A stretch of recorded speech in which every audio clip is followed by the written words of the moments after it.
बोलेगा कौन? आज 33वें एकता परिषद सम्मेलन के अंदर पूरे देश के अंदर से इस धरती के वासिंदे, इस भारत के मूल मालिक, मूल बीज यहाँ पर आए हुए हैं। दारिया बरौड़ की धरती से थावरचंद डामोर की ओर से आप सबको लाख लाख जोहार। आज कई समय से इंतजार था कि आदिवासी एकता परिषद से एकता की मिसाल देखने को मिलेगी। मैं राजस्थान विधानसभा का सदस्य हूं। हमेशा जल जंगल जमीन जिसकी लड़ाई हम सब लड़ रहे हैं, और इस जल जंगल जमीन को यह आदिवासी भगवान मानता है, इनको पूजता है।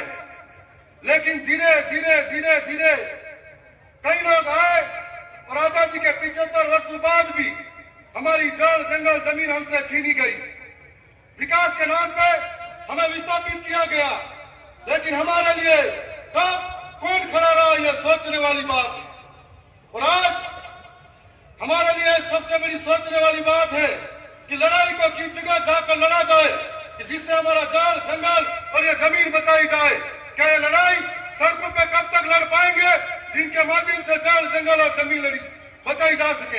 इस लड़ाई को लड़ने के लिए मैं समझता हूं कि राजस्थान की, मध्य प्रदेश, गुजरात या महाराष्ट्र हो या देश की सबसे बड़ी सर्वोच्च संसद हो, इन व्यवस्थाओं के अंदर जो हमारे लिए इस आगे आने वाली आवाम के लिए निस्वार्थ भाव से वहां जाकर उन व्यवस्थापिका का हिस्सा बनकर इनके लिए बोले, इनके लिए लड़े, तब जाकर संभव हो सकता है कि हमारी जल जंगल जमीन की लड़ाई हम लड़ सकते हैं। हमें सोचना पड़ेगा कि जब तक जल जंगल जमीन की बात आती है, पूरे 1 साल से पहले कितने लोग सड़कों पर लड़े, कितने लोग सदन में लड़े, तो कहते हैं कि आदिवासी एक होना चाहिए। हमें सोचना पड़ेगा कि जल जंगल जमीन की लड़ाई हो, कितने आदिवासी आज उस लड़ाई को लड़ते हुए जेलों में है और उनके लिए कितने लोग लड़े, कितने लोगों ने आवाज बुलंद की, ये भी हमको सोचना पड़ेगा। हमको सोचना पड़ेगा कि यह गैर आदिवासी द्वारा राजनीतिक षड्यंत्र के साथ में कितने आदिवासियों को जेल में ठूसा गया, उसका भी सोचना पड़ेगा। हमसे पहले हमारे यहाँ पर जनजाति अध्यक्ष जी बोल रहे थे, मैं उनकी बातों को गौर से सहमति जता रहा था और सोच रहा था कि ये सरकारें एक पेड़ मां के नाम जब नारा देती है तो मेरे मन में आती है कि ये सरकारें क्यों नहीं हंसदेव अभयारण्य को राजस्थान के नाम करने से बचा लेनी चाहिए।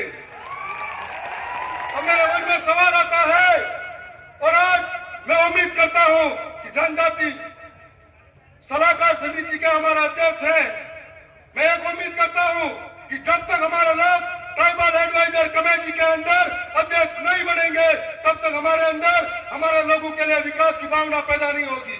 आज जो महाराष्ट्र, मध्य प्रदेश, गुजरात और राजस्थान का हिस्सा है, इनके अंदर ऐसे लोग जो ट्राइबल एडवाइजर काउंसिल के अंदर अध्यक्ष बन के बैठे हैं, जिनको मालूम नहीं है कि आदिवासियों की संस्कृति क्या है, इनकी परंपरा क्या है, इनके रीति रिवाज क्या है। यदि उनको नहीं पता है तो कैसे संभव होगा कि आदिवासियों के ऊपर आदिवासी की सुरक्षा की नीतियां लागू कर पाएंगे। और ट्राइबल एडवाइजर कमेटी के साथ साथ ट्राइबल सब प्लान एरिया के अंदर जो करोड़ों का बजट आता है, यदि वो आदिवासियों के अंदर खर्च नहीं होगा तो कैसे संभव होगा? आदिवासियों का कुपोषण रुकेगा, आदिवासियों का विस्थापन रुकेगा, आदिवासियों के जल जंगल जमीन रुकेंगे। इसके लिए आज हम लोग 4 राज्यों से, हमसे पहले विधायक जी एक बोले थे गुजरात से, हमको बिल प्रदेश चाहिए। मैं भी कहता हूं यदि बिल प्रदेश होगा तो ऐसे जो रेस में दौड़ने वाले घोड़े नहीं, रेस में दौड़ने वाले घोड़े निकलेंगे, बारातों में नाचने वाले घोड़े नहीं निकलेंगे। और इसके लिए हमें वो दिल चाहिए जो जिस समाज के सर्टिफिकेट से आगे बढ़कर जाता है, उस समाज के लिए हक हुकूक की बात को और हक हुकूक की बात को चाहे सरकारें कौन सी भी हो, उनके अंदर हाथ से हाथ मिलाकर बोले, न कि सत्ता के साथ में हाथ से हाथ कर बोले। और ऐसे ही हमें सोचना पड़ेगा कि हमारी लड़ाई को अंत तक कौन ले जा सकता है। आज पिछले 1 साल के अंदर हमें दुख होता है कि कितने आदिवासी जेलों के अंदर हैं। आज हमारे यहाँ पर जो अध्यक्ष महोदय है, हम उनसे उम्मीद करते हैं कि जितने भी आदिवासी जेलों के अंदर है जो राजनीतिक षड्यंत्र से हो उन्हें बाहर निकालने का प्रयास किया जाए ताकि वो जंगल की लड़ाई, जमीन की लड़ाई लड़ सके। और उम्मीद करता हूं कि 1931 के अंदर जो आदिवासी को सेपरेट धर्म कोड मिला था, जिसकी बात हम सुबह से कर रहे हैं कि हमारी संस्कृति अलग है, हमारी परंपरा अलग है, हमारी बोली भाषा अलग है। यदि 1931 के अंदर वो धर्म कोड मिला था, 1961 में आकर हमारा बदल दिया गया, अब हमारी पहचान बिगड़ गई। इसलिए वो जातिगत धर्म कोड आदिवासी को सेपरेट बना मिलना चाहिए। इसका प्रयास भी आज इस मंच से होना चाहिए। हम तो यही कहना चाहते हैं कि मेहनत से उठे हैं, मेहनत का दर्द जानते हैं, आसमान से ज्यादा इस समाज की कद्र जानते हैं, इसलिए उसके लिए लड़ते हैं और बोलते हैं। जब बात आती है मध्य प्रदेश के अंदर लड़ाई की, जब बात आती है गुजरात के अंदर आदिवासियों की, बात आती है देश के किसी कोने पे आदिवासियों की, जब बात आती है तो सरकारों के सामने ऐसे लड़ पड़ते हैं जैसे हमको लगता है कि हमारे शरीर के किसी हिस्से पर चोट पहुंचाई गई है, और आंख में आंख मिलाकर बोलते हैं। और आज आपके सामने हमें जो यह अवसर मिला है, मैं थावर चंद डामोर आपके बीच में यह बात करना चाहता हूं कि मुझे राजस्थान विधानसभा का हिस्सा हूं। जब आदिवासियों के जुल्म पर बात आई, जब आदिवासियों के अत्याचार पर बात आई, जब किसी के शोषण की बात आई, तो सबसे पहले अब मैं आगे खड़ा मिलूंगा, आपसे वादा करके जा रहा हूं।